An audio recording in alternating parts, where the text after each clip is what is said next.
بسم الله الرحمن الرحيم. معكم من دمياط على القناة الحياة الإقليمية لايف. أمل الحديدي. احنا النهاردة في المنطقة الأزهرية، الأستاذ أحمد الأزهر عامل له تكريم. السلام عليكم يا أستاذ أحمد. عليكم السلام ورحمة الله وبركاته. مرحبا. كل سنة وحضرتك وانتم طيب. بالصحة والسلام. هو الأزهر عامل لحضرتك تكريم ليه النهاردة يا أستاذ أحمد؟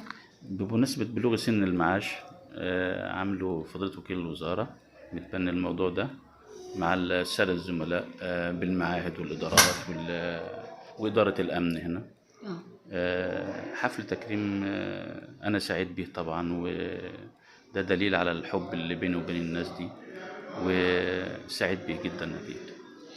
طبعا الكل بيتشكر لحضرتك يا استاذ احمد، وطبعا سيرتك بسم الله ما شاء الله.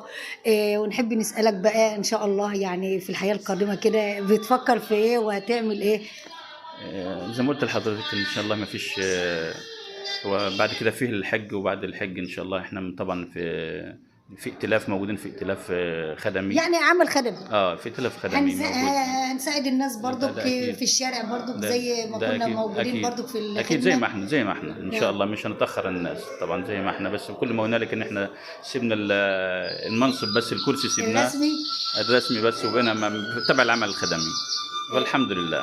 طبعا انت تشرف اي مكان تقعد فيه، والاستاذ فايز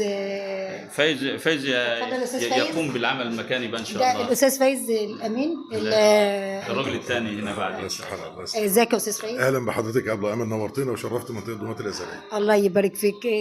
تحب تقول ايه الاستاذ احمد النهارده بقى اخر مره نشوفه النهارده في المكان ده على المكتب ده؟ لا على المكتب رسمي يعني نقول له ايه؟ لا هو مكتبه ومكانه وبيته. والاستاذ احمد احنا متفقين مع بعض الحمد لله رب العالمين. هو دايما يقول لي يعني يا ريتني عرفتك من زمان. انا اللي بقول له ان انا خسرت حاجه كبيره ان انا ما عرفتكش من زمان يا استاذ احمد. استاذ احمد قيمه وقامه، وشرفنا بالعمل معاه سنتين، كان في تناغم بيننا وبين بعض.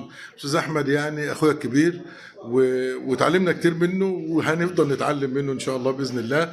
ووعد منه ان شاء الله ان هو مش هيسيبنا، وده مكتبه وده منطقته وده بيته ومكانه، وان شاء الله هو معانا على طول ان شاء الله. ربنا يا رب يجعل كده الالفه والمحبه بينكم كده، ولو كل مصلحه حكوميه فيها الكلام ده بيتهيألي ما يبقاش فيه اي فساد. لا طبعا. ومتشكرين لحضرتك. شكرا يا استاذ فايز. كانت معكم امل الحديدي على القناه الحياه الاقليميه لايف. شكرا لحضرتك. بشكر كل المعاهد، الناس اللي وقفوا جنبينا ما ننساهمش ابدا، وعلى راسهم فضيله الشيخ وسيم طبعا، الراجل اللي فضل عليا كبير جدا بعد ربنا سبحانه وتعالى. كل الزملاء في منطقه دمياط الازهريه اللي ساعدونا على النجاح. الحمد لله ما فيش في يوم من الايام من 2016 لغايه النهارده ان واحد قال ان احنا ظلمناه. الحمد لله. واللي جنيناه في حياتنا الوظيفيه هو الحب. فالحمد لله احنا طلعنا بالحب، وطلع كل الناس بتحبنا. فالحمد لله، وما كانش الجمع ده موجود لو ما كانش في حب. عايزين نسمع صوتك الجميل النهارده. الله يبارك فيك. الله يبارك فيك.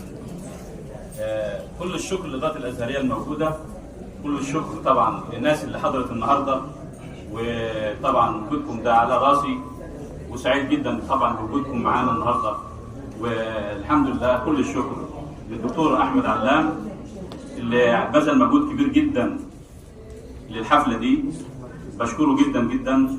بشكر كل العاملين في ديوان منطقه دمياط الازهريه، والشكر موصول لكم طبعا. والسلام عليكم ورحمه الله وبركاته. الرحمن الرحيم.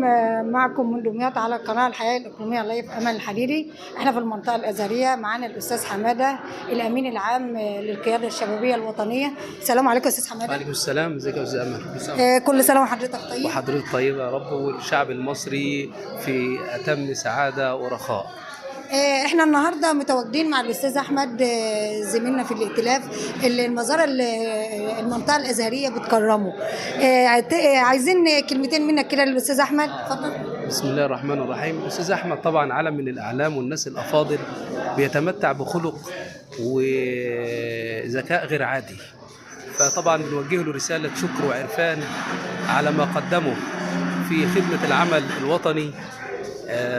وطبعا بنلخصه في كلمتين اتنين: الرجل البشوش الذي لا تفارق الخدوم. ما هو بشوش يعني خدوم، يعني يحب الآخرين، يعني يحبه الآخرين، أصبح علامة ظاهرة في وسط المحفل الذي يعمل فيه، الذي يسعى في مصالح الناس، تمام، يناجيه الله سبحانه وتعالى في وسط المخاطر، لأنه يسعى إلى الحب والتعاون، وعمره ما وقف مع حد إلا وكان يشيد له بالإنجاز والتضحية، لأن الراجل ده عمل مواقف جميلة الكل يشهد بها.